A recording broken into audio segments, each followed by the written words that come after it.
You are now watching the M2 Show. Yeah, M2 Show. The M2 Show. Yeah. I say sit down and watch, sit down, relax. The M2 Show's about to come on your screen. I don't care who you are if you know what I mean. Life's too short to live entirely in sadness. That's why I'm trying to fight and stop this madness. People worldwide gonna see the M2 Show. Right job with the liver, will I make a blow? From fashion entertainment, will I let you know? Paris and White and the motherland. Baby, this is how we do it, just let it go. Watching the M2 Show. Watching the M2 Show. Bonsoir. Bonsoir sur The M2 Show. Encore une fois, vous avez votre serviteur Roger Mouturaja pour vous parler des situations sociales et pourquoi pas politiques dans le monde. Ce soir, j'ai comme invité ici sur notre plateau de The M2 Show mon confrère, comme toujours, Pascal Mafema, qui est à ma droite. Bonsoir Pascal.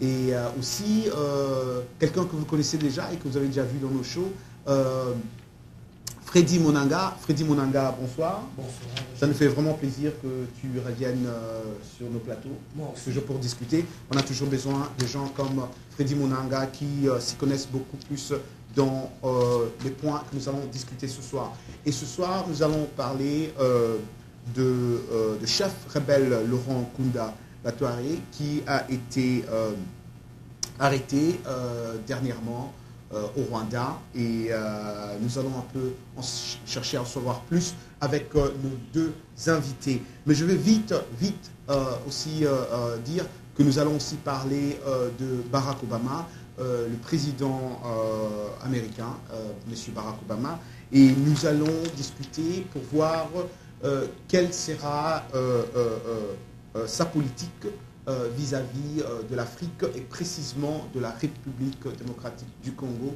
et de la situation que ce pays est en train de vivre en ce moment. Alors, je vais commencer avec M. Freddy Monanga. M. Freddy Monanga, malgré l'arrestation de Laurent Nkunda, chef de milice rebelle en guerre contre l'armée de la République populaire du Congo, les violences se poursuivent dans cette région orientale du plus grand pays africain, d'un des plus grands pays d'abord.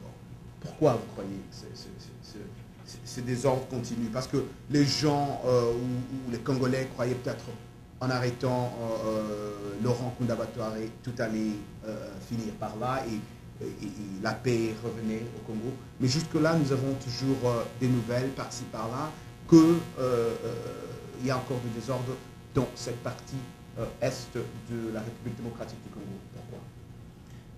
Écoute, d'abord, je tenais à te remercier de m'avoir réinvité à ton émission. C'est toujours un plaisir de venir sur ton plateau. Dans ta question, il y a la réponse. Les gens croyaient qu'en arrêtant Nkunda Batware, les violences allaient s'arrêter. Les gens croyaient que... les faits sont là, soyons factuels. Nkunda Batware aurait été arrêté. Au Rwanda, les violences continuent. Cela prouve très bien que le problème de l'Est, ce n'est pas Nkunda Batware, c'est autre chose.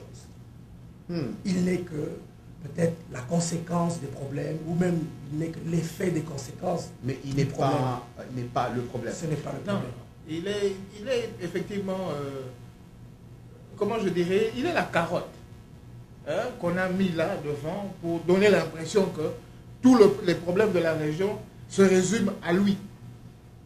Alors qu'en réalité... mais c'est un peu ce que M. Freddy Monanga est en train de dire. Oui. C'est un peu dans ce sens, je crois que vous alignez. Dans ce sens, je m'aligne avec lui. Oui. Mais bon... Une parenthèse, selon les informations que j'ai lues aujourd'hui, en tout cas, Nkunda Batware ne serait pas arrêté. Même il y a un ministre rwandais qui l'a affirmé en disant que Nkunda Batware est au Rwanda, quelque part. Ça vient d'une autorité rwandaise. Donc cela n'est pas prouvé qu'il est arrêté. On n'a pas... Malgré... Avez-vous vu une photo de Nkunda Batware dans une prison enchaîné ou... Non, mais il faut quand même aussi dire qu'il y a eu les journaux internationaux. Il n'y a pas eu de photo ni d'image. C'est très simple d'avoir ça. Vous arrêtez quelqu'un... Les journaux les plus crédibles. Oui, mais nous savons que la presse peut être amenée à donner certaines informations qui peuvent avoir un certain pourcentage de vérité. Hein? Ce sont des hommes dans des événements, et pour des raisons ou une autre, une presse peut donner une information qui n'est pas nécessairement la vérité sur terrain. Bon, on a dit qu'on a arrêté Kunda Batware au Rwanda. C'est une information qui était transmise par des réseaux d'information. Bon, je dirais que quand on a arrêté Jean-Pierre Mbemba, hein, Il y avait la preuve. on a vu photos, films télévisés, images de toutes sortes. De plusieurs chaînes européennes, on le montrait escorté vert. Quand il s'est présenté devant le juge, on l'a vu devant le juge en train d'écouter, d'auditionner les raisons de son arrestation. Mais bon, Kunda Batware, on nous dit qu'il a été arrêté. Grand titre de journal. Ça fait plusieurs jours qu'il serait arrêté. On a toujours pas d'image. Oui, on a tous été à Kin. Et à Kin, il y a une chose qui me fascinait quand je regardais l'information. On vous donne un grand papier avec un énorme titre. Et on vous dit, voir page 2. Et quand vous allez à la page 2 pour voir l'article qui suit ce grand titre, c'est peut-être une demi-page, avec 4 lignes. C'est tout. Monsieur Jean-Louis Mafema, qu'est-ce que vous pensez voilà, parlons, Laurent Kunda hors du jeu. Que va-t-il se passer? C'est quoi la suite? Selon ce que vous, personnellement, vous croyez. Je laisserai à mon frère Freddy Monanga, de commencer. hors de jeu. Qu'est-ce que vous voyez qui va maintenant arriver s'il est hors de jeu? D'abord, j'aimerais souligner une chose. On nous a toujours dit que disons, le gouvernement congolais et plusieurs personnes ont toujours souligné le fait que Laurent Kunda Batware était un général congolais en rébellion contre l'autorité établie. Mais c'est vrai parce qu'il est au Congo, c'est pas ça? Je n'entrerai pas dans ces petits détails-là. Mais le Rwanda, aujourd'hui, l'arrête. Les Rwandais ont arrêté un Congolais. Pourquoi ils le gardent? Pourquoi ils ne livrent pas à son gouvernement qui le recherche parce que c'est un rebelle? Ils allaient l'extrader au Congo. Mais depuis qu'ils l'ont arrêté, comme on l'a dit, il n'y a pas de photo, il n'y a pas d'image. Ça fait des jours qu'il a été arrêté. Et pourquoi est-ce qu'il traîne? Il y a un ministre, je crois que c'est un ministre rwandais qui a dit que Kunda, ce n'est pas, je crois avoir lu quelque part, que Kunda n'est pas un sac de riz. Donc on ne peut pas juste... C'est un Congolais. C'est un processus... Ce serait un Congolais. C'est un processus légal qui doit... Ce serait un Congolais. Et nous savons très bien que l'armée, c'est une organisation dans tous les pays du monde. Les armées sont très rigides. Un militaire qui se rebelle, c'est très grave. C'est la cour martiale. Donc, Laurent Kunda Batware, s'il est congolais, c'est la cour martiale, l'armée congolaise qui l'attend. Le Rwanda le détient, ils disent que ce n'est pas un sac de riz, on veut bien, mais il a commis des crimes, il a tué des Congolais, des civils de son pays, il doit répondre de ses actes. Maintenant, comme on l'a dit tout à l'heure, Kunda Batware est hors jeu, il y a toujours les crimes. Donc on a bien compris que ce n'est pas, Kunda Batware n'est pas le problème qui se passe à l'Est. Son mouvement, son groupe politique, c'est NDP, quelque chose comme ça. Ils ont décidé de se rallier avec le gouvernement central pour traquer les FDLR, j'ai bien compris. Mais quand Kunda Batware et son ami Bosco ont pris les armes, ils avaient des revendications. Entre autres, Kabila devait partir. Ils ont dit qu'ils allaient libérer le Congo, mettre Kabila dehors, protéger les minorités. Il y avait plein de choses. Mais ont-ils eu satisfaction?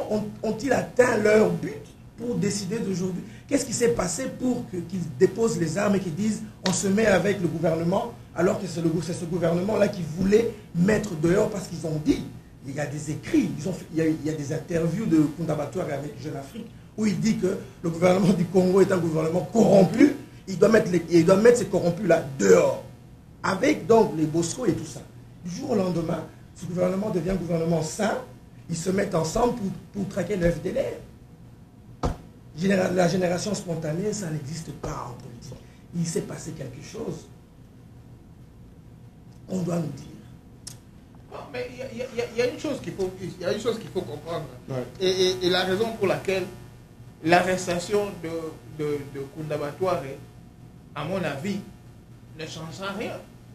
Rien. Croyez-vous qu'il sera détenu au Rwanda ou il sera livré au Congolais, selon vous? Bon, ça va plutôt dépendre des tendances politiques du moment. Ça ne changera rien. Pour le moment, la tendance politique est à ce qu'il reste au Rwanda. Parce que quelque part, Bon, étant donné que nous ne connaissons pas la teneur de toute cette situation, il est difficile de savoir ce que ces gens comptent faire avec lui. Parce que bon, il faut se dire une chose, c'est que Kunda Batware est moins dangereux aux Rwandais qu'aux Congolais.